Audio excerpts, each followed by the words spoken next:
It's 6:46 a.m. Eastern Standard Time, September 11th, 2001. You've just materialized in a random urban location somewhere in the continental United States. Your head is spinning from the most bizarre 60 seconds of your life. A mysterious briefing that feels more like a dream than reality. The date is September 11th, 2001. The first plane hits at 8:46 a.m. You have exactly 2 hours. In your pocket, a flip phone with a prepaid SIM card, $100 in cash, a digital watch showing the countdown, and the weight of nearly 3,000 lives pressing down on your shoulders. This is the scenario: an average person, no special powers, no government connections, just you with the burden of impossible knowledge. Can you prevent one of the most devastating attacks in American history? Or will you become just another voice crying out in a world that isn't ready to listen? Let's start with the brutal reality. You're standing on a street corner, maybe in Chicago, maybe in Phoenix, maybe in some small town in Ohio. The first challenge hits immediately. Do you even remember the flight numbers? American Airlines Flight 11 and United Airlines Flight 175 from Boston. American Airlines Flight 77 from Dulles. United Airlines Flight 93 from Newark. But in your 60-second briefing, did you catch all that? The average person struggles to remember a 7-digit phone number. Now you're trying to recall specific flight information while your heart pounds with the knowledge of what's coming. You pull out the flip phone. Your fingers fumble with the unfamiliar buttons.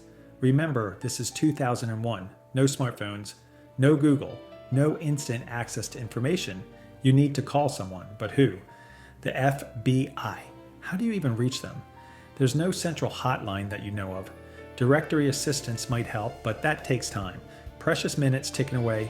Let's say you manage to connect with law enforcement. Picture this conversation. Hello, FBI. There's going to be a terrorist attack in less than 2 hours. 4 planes will be hijacked and flown into buildings. The agent on the other end pauses. They get dozens of crank calls every day. What makes yours different? You have no credentials, no proof, just your word. And your word sounds absolutely insane. The clock keeps ticking. 7 a.m., 1 hour and 46 minutes remaining. Here's where human psychology becomes your greatest enemy: normalcy bias. It's the reason people don't evacuate during disasters until it's too late. Everyone around you is living their normal Tuesday morning. The thought that terrorists could use planes as weapons is so far outside the realm of normal that even suggesting it sounds like the plot of a bad action movie. Before September 11th, hijackings meant demands, negotiations, maybe a detour to Cuba. Not this. But let's explore what might actually work. Bomb threats. Multiple Reddit commenters suggested this, and it's probably your best shot. You don't need to convince anyone of an elaborate plot. You just need to ground those planes. Call in threats to Logan, Newark, and Dulles airports. Say you've hidden devices on specific flights. Give the flight numbers if you remember them. This triggers mandatory protocols, security sweeps, delays. Maybe, just maybe, enough disruption to change history. Of course, there's a price. You're now a criminal. That burner phone won't hide you forever. In the chaos that follows, whether you succeed or fail, investigators will track down who made those calls. You'll have some very difficult questions to answer. How did you know? Time travel isn't going to satisfy them. You'll likely spend years, maybe decades, under investigation or in custody. 7:30 a.m. The planes are beginning to board. Let's consider another approach, the human element. You know President Bush will be at an elementary school in Florida. With the right phone book and persistence, you might reach someone there. But what then? Tell the president that terrorists are about to attack sounds exactly like what Secret Service screens out every single day. You're nobody. Your warning is nothing. The most heartbreaking reality, even if you somehow convinced authorities, even if they took you seriously, the timeline is almost impossible. By the time you've made your calls, convinced someone to listen, and they processed the information and decided to act, those planes are already rolling toward the runway. 2 hours sounds like a lot. In the machinery of government and aviation, it's barely a heartbeat. 8 a.m., 46 minutes left. But here's where the scenario gets interesting. What if you're not trying to stop the planes at all? What if you focus on the targets? A bomb threat to the World Trade Center might actually evacuate some people. Not everyone, but some. The security guards who take the call might not believe you, but they have procedures to follow. Even a partial evacuation saves lives. The Pentagon, same story. You can't stop the attacks, but you might minimize the casualties. The flight that crashed in Pennsylvania, United 93, took off late. If you could somehow get word to those passengers, give them a heads up about what's planned, they might act sooner. They were heroes who fought back when they learned the truth. With advance warning, maybe they take control before the hijackers do. 8:30 a.m. The first plane is in the air. Now we reach the philosophical questions. If you somehow succeeded, if those planes never took off, what happened next? The terrorists don't simply give up, they regroup. They try again, maybe next month, maybe next year. And this time, you won't be there to stop them. You've delayed disaster, not prevented it. Even more unsettling, think about the ripple effects. Without 9/11, there's no massive overhaul of airport security. The vulnerabilities remain. The next attempt might be even worse. Without the wake-up call, America remains unprepared for this new type of warfare. The war on terror never happens, which sounds good until you realize that means the networks planning these attacks continue operating in the shadows. 8:40 a.m., 6 minutes. The harsh truth is this: an average person dropped into this situation would almost certainly fail.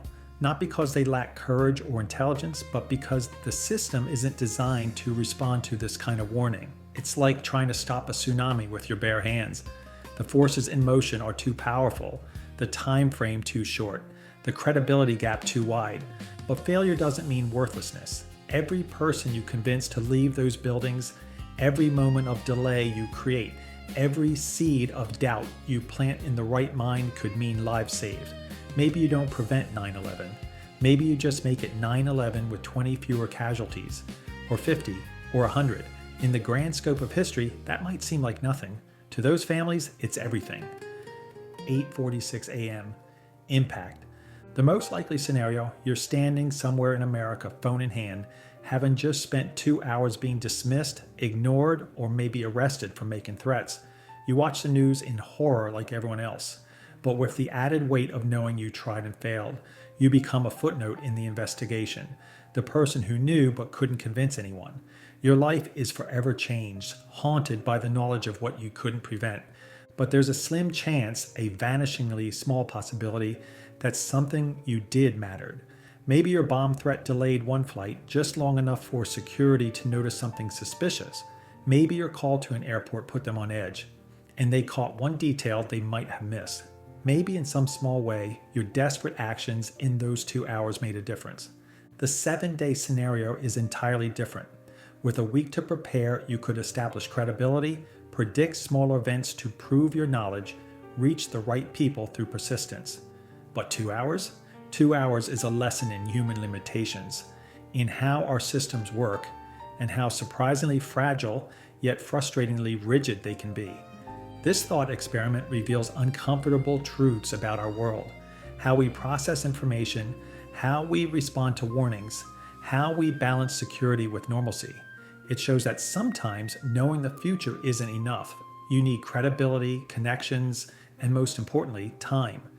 2 hours to stop 9/11 isn't just impossible, it's a window into why intelligence failures happen, why warnings go unheeded, and why sometimes history unfolds exactly as it must, despite our desperate desire to change it.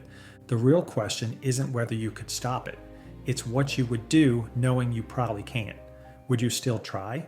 Would you make those calls, knowing you'll likely be dismissed?